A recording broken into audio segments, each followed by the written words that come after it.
ജേർണലിസ്റ്റിലേക്ക് സമാനതകളില്ലാത്ത കനത്ത തിരിച്ചടിയാണ് അമേരിക്കൻ പ്രസിഡന്റ് ഡൊണാൾഡ് ട്രംപിനെയും ഇസ്രായേൽ പ്രധാനമന്ത്രി ബെഞ്ചമിൻ നെതന്യാഹുവിനെയും കാത്തിരിക്കുന്നത്. അതിൻ്റെ വളരെ കൃത്യമായ സൂചനകൾ ഇന്നൊരൊറ്റ ദിവസം കൊണ്ട് തന്നെ ലഭ്യമായിട്ടുണ്ട്.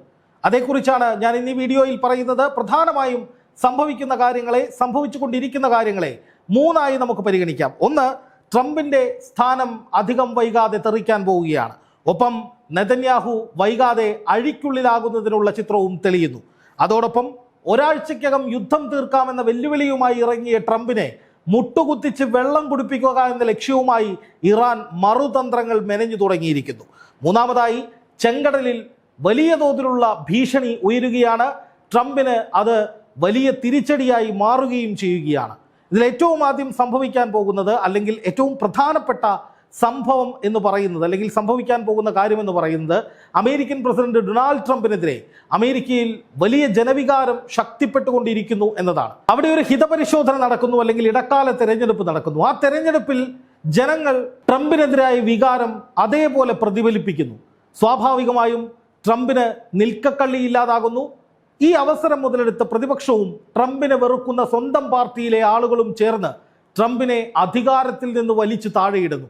ഇത്തരത്തിലുള്ള സജീവമായ നീക്കങ്ങൾ അമേരിക്കയിൽ പുരോഗമിക്കുന്നുണ്ട് എന്നാണ് നിരവധി വാർത്തകൾ ക്രോഡീകരിച്ച് വായിക്കുമ്പോൾ നമുക്ക് മനസ്സിലാക്കാൻ കഴിയുന്നത്.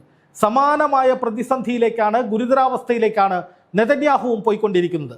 നെതന്യാഹുവിനെ സംബന്ധിച്ച് എപ്പോഴും യുദ്ധം നടത്തിക്കൊണ്ടേയിരിക്കണം എന്നുള്ളത് തന്നെയാണ് നിലനിൽപ്പിൻ്റെ ആധാരം. അതുകൊണ്ടാണ് കഴിഞ്ഞ 3 വർഷക്കാലത്തോളമായി ഒരു ഇസ്രായേൽ പ്രധാനമന്ത്രിയും ചെയ്യാത്ത വിധത്തിൽ സമാനതകളില്ലാത്ത യുദ്ധവുമായി നെതന്യാഹു മുന്നോട്ട് പോകുന്നത്. നെതന്യാഹു ഭയപ്പെടുന്നത് സ്വാഭാവികമായും പ്രോസിക്യൂഷൻ നടപടികളെ തന്നെയാണ്.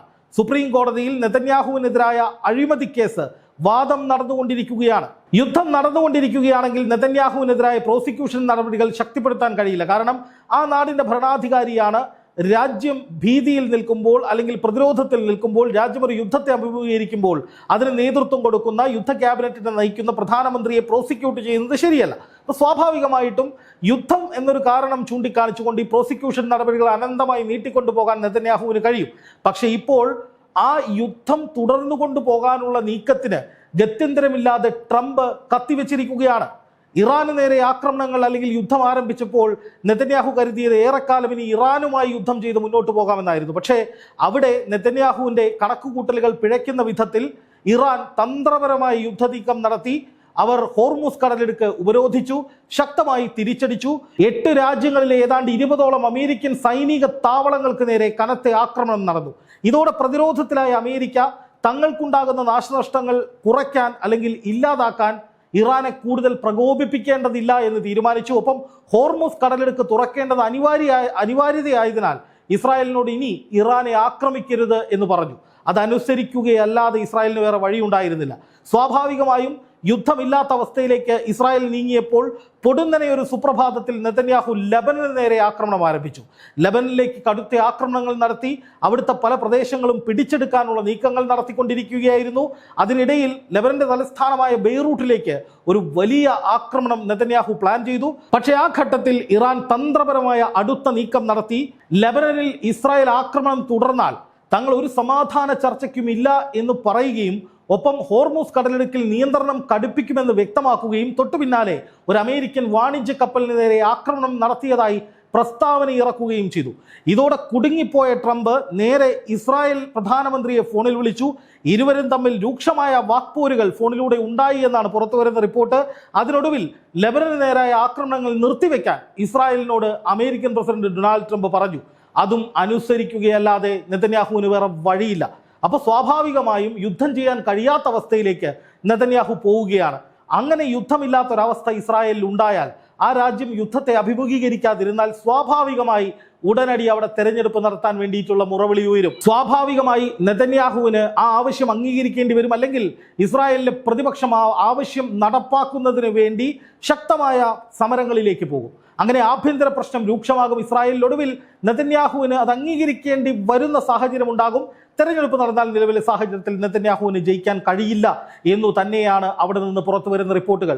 അങ്ങനെ നെതന്യാഹു പരാജയപ്പെടുന്ന സാഹചര്യം ഉണ്ടായാൽ സ്വാഭാവികമായി നെതന്യാഹുവിനെ അഴിക്കുള്ളിലാക്കുന്ന നടപടികളിലേക്ക് പുതിയ ഭരണകൂടം നടപടികൾ സ്വീകരിക്കും എന്ന് മാത്രമല്ല, ഇനി അങ്ങനെ ഉണ്ടായില്ലെങ്കിൽ, അതായത് തെരഞ്ഞെടുപ്പിലേക്ക് പോയില്ലെങ്കിൽ പോലും യുദ്ധം അവസാനിക്കുന്ന സാഹചര്യത്തിൽ പ്രോസിക്യൂഷൻ നടപടികൾ ആരംഭിക്കാൻ വേണ്ടിയിട്ട് അവിടുത്തെ സുപ്രീം കോടതി തയ്യാറാകും. അതും നെതന്യാഹുവിന് വലിയ തിരിച്ചടിയാകും. അതാണ് ഇനി സംഭവിക്കാൻ പോകുന്ന, യുദ്ധക്കൊതിയന്മാരായ രണ്ട് ഭരണാധികാരികൾക്ക് സംഭവിക്കാൻ പോകുന്ന ഏറ്റവും പ്രധാനപ്പെട്ട തിരിച്ചടി എന്നാണ് ഇപ്പോൾ പുറത്തു വരുന്ന റിപ്പോർട്ട്. ഇനി അടുത്തത്, എങ്ങനെയെങ്കിലും ഈ യുദ്ധം പിടിച്ചു നിർത്തി സ്വയം വിജയം പ്രഖ്യാപിച്ച് കളമൊഴിയാൻ വേണ്ടി ട്രംപ് പല പണികൾ നോക്കുകയാണ്.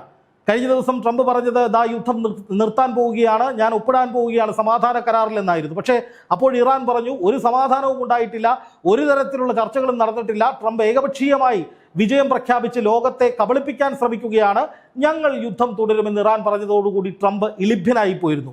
ഇപ്പോൾ ട്രംപ് വീണ്ടും പറയുകയാണ് ഒരാഴ്ചയ്ക്കുള്ളിൽ യുദ്ധം നിർത്താൻ കഴിയും, ഞങ്ങൾ അതിനു വേണ്ടിയുള്ള തീവ്രമായ പരിശ്രമത്തിലാണ്, ഇറാൻ കരാറുകൾ അംഗീകരിക്കേണ്ടി വരും, ഇറാന് ശക്തമായ പ്രതിരോധം തീർക്കുമെന്നൊക്കെയാണ് ട്രംപ് പറയുന്നത്. അപ്പോൾ ഇറാൻ എന്താണ് പറയുന്നത്?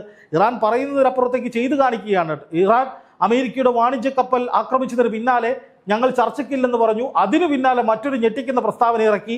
അത് ചെങ്കടലിൽ ഹൂത്തികളെ ഉപയോഗിച്ച് ബാബൽ മന്ദബ് കടലെടുക്കും ബ്ലോക്ക് ചെയ്യുമെന്നുള്ളതാണ്. അതായത് രണ്ട് പ്രധാനപ്പെട്ട കപ്പൽ പാതകൾ അടച്ച് ലോകത്തെ തന്നെ നിശ്ചലമാക്കുന്ന വിധത്തിൽ, ലോകത്തിന്റെ സമ്പദ് വ്യവസ്ഥയെ പോലും അട്ടിമറിക്കുന്ന വിധത്തിലേക്ക് യുദ്ധത്തെ ഷിഫ്റ്റ് ചെയ്യാനായിട്ട് ഇറാൻ ശ്രമിക്കുന്നു എന്നുള്ളതാണ് ഏറ്റവും പുതുതായി വരുന്ന വിവരം. അങ്ങനെ വന്നാൽ അത് വലിയ തിരിച്ചടി ട്രംപിന് മാത്രമല്ല ലോകത്തിന് മുഴുവൻ ഉണ്ടാക്കും. അതിന് ഉത്തരവാദി എന്ന നിലയിൽ ട്രംപിന് കൃത്യമായി ലോകത്തോട് മറുപടി പറയേണ്ടി വരും. അങ്ങനെയൊരു ഗതികെട്ട അവസ്ഥയിലേക്ക് പോകാതിരിക്കാൻ വേണ്ടിയിട്ടാണ് ട്രംപ് ഉടൻ യുദ്ധം നിൽക്കാൻ പോവുകയാണ്, ഒരാഴ്ചക്കുള്ളിൽ തീരുമാനമാകുമെന്ന് നിരന്തരം പറഞ്ഞുകൊണ്ടിരിക്കുന്നത്.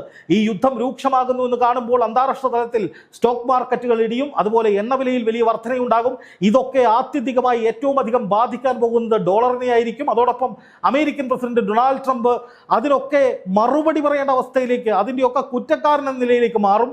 ഗൾഫ് മേഖലയുമായിട്ടുള്ള ഊഷ്മളമായ ബന്ധം പോലും ട്രംപിന് നഷ്ടപ്പെടുന്ന സാഹചര്യം ഉണ്ടാകും ഏറ്റവും ഒടുവിൽ. കാരണം ഇപ്പോൾ തന്നെ ഗൾഫ് മേഖല വലിയ നഷ്ടത്തിൽ പോയിക്കൊണ്ടിരിക്കുകയാണ്. അപ്പോൾ അത് ഒഴിവാക്കാൻ വേണ്ടിയിട്ട് ട്രംപ് എങ്ങനെയെങ്കിലും ഒരാഴ്ചക്കുള്ളിൽ യുദ്ധം നിർത്താൻ കഴിയുമെന്ന ഒരു പ്രതീക്ഷ ഇങ്ങനെ നൽകിക്കൊണ്ടിരിക്കുകയാണ്. പക്ഷെ അവിടെയും ഇറാൻ തന്ത്രപരമായി നീങ്ങുന്നു. ഞങ്ങളുടെ അവകാശങ്ങൾ സംരക്ഷിക്കപ്പെടാതെ ഒരു തരത്തിലുള്ള വെടിനിർത്തലും ഉണ്ടാകില്ല എന്ന് ഇറാൻ നിരന്തരം പറയുന്നു. ഒപ്പം അമേരിക്കയെ ശക്തമായി വെല്ലുവിളിക്കുന്ന സാഹചര്യം ഉണ്ടാകുന്നു. ഞങ്ങൾ സുദീർഘമായി യുദ്ധത്തിന് തയ്യാറാണ് എന്ന് പറയുന്നു. അതോടൊപ്പം ഇസ്രായേലിന് ഇറാൻ പുതിയൊരു മുന്നറിയിപ്പ് കൊടുത്തിരിക്കുന്നത് വടക്കൻ ഇസ്രായേലിൽ നിന്ന് ജനങ്ങൾ ഒഴിഞ്ഞോളൂ, ഇനിയും ഇസ്രായേൽ ആക്രമണം തുടരുകയാണെങ്കിൽ, ഞങ്ങളെ പ്രകോപിപ്പിക്കുകയാണെങ്കിൽ ഞങ്ങൾ ഇസ്രായേലിലേക്ക് കയറി ആക്രമിക്കുമെന്ന് കൃത്യമായ മുന്നറിയിപ്പും ഇറാൻ നൽകുന്നു. ഇതോടുകൂടി ട്രംപ് പറയുന്നത് പോലെ ഈ യുദ്ധം മുന്നോട്ട് പോകില്ല, യുദ്ധത്തിൻ്റെ അനന്തരഫലം അല്ലെങ്കിൽ ഈ യുദ്ധത്തിൻ്റെ അടുത്ത സ്റ്റെപ്പ് ട്രംപ് പറയുന്നത് ആയിരിക്കില്ല എന്ന് ലോകം തിരിച്ചറിയുകയാണ്. അവിടെയും നാണം കെട്ടു പോവുകയാണ് ട്രംപ്. ഇനി ചെങ്കടൽ പൂട്ടിക്കെട്ടാനുള്ള നീക്കത്തിലേക്ക് ഇറാൻ പോകുന്നു എന്നതാണ് ഏറ്റവും പുതുതായി വരുന്ന വാർത്ത. അതായത് ചെങ്കടലിൽ ഹൂത്തികളെ ഉപയോഗിച്ച് ബ്ലോക്ക് ചെയ്യാനുള്ള നീക്കങ്ങളിലേക്ക് ഇറാൻ കടക്കുന്നു എന്ന് അവർ പ്രഖ്യാപിക്കുകയാണ്. അമേരിക്ക വിചാരിച്ചാൽ ഹൂത്തികളെ ഒന്നും ചെയ്യാൻ കഴിയില്ല എന്ന് ഇസ്രായേൽ പലസ്തീൻ യുദ്ധം നടന്ന സമയത്ത്, അല്ലെങ്കിൽ ഗസയിലേക്ക് ഇസ്രായേൽ കടന്നാക്രമണം നടത്തിയ സമയത്ത് നമ്മൾ കണ്ടതാണ്. ഹൂത്തികളെ തടയാൻ വേണ്ടി, ഹൂത്തികളിൽ നിന്ന് മറ്റ് കപ്പലുകളെ സംരക്ഷിക്കാൻ വേണ്ടി ഓപ്പറേഷൻ പ്രോസ്പെരിറ്റി ഗാർഡിയൻ എന്ന പേരിൽ അമേരിക്കയുടെ 3 പടക്കപ്പലുകളാണ് മറ്റ് സഖ്യരാജ്യങ്ങളുടെ പടകളുമായിട്ട് നേരെ ചെങ്കടലിലേക്ക് വന്നത്. പക്ഷേ അവിടെ നിന്ന് കുറച്ചു കാലം കഴിഞ്ഞപ്പോൾ അജ്ഞാതമായ കാരണങ്ങളാൽ ഈ കപ്പലുകൾ തിരിച്ചു പോവുകയായിരുന്നു. ആ ഓപ്പറേഷൻ ഉപേക്ഷിക്കപ്പെടുകയായിരുന്നു.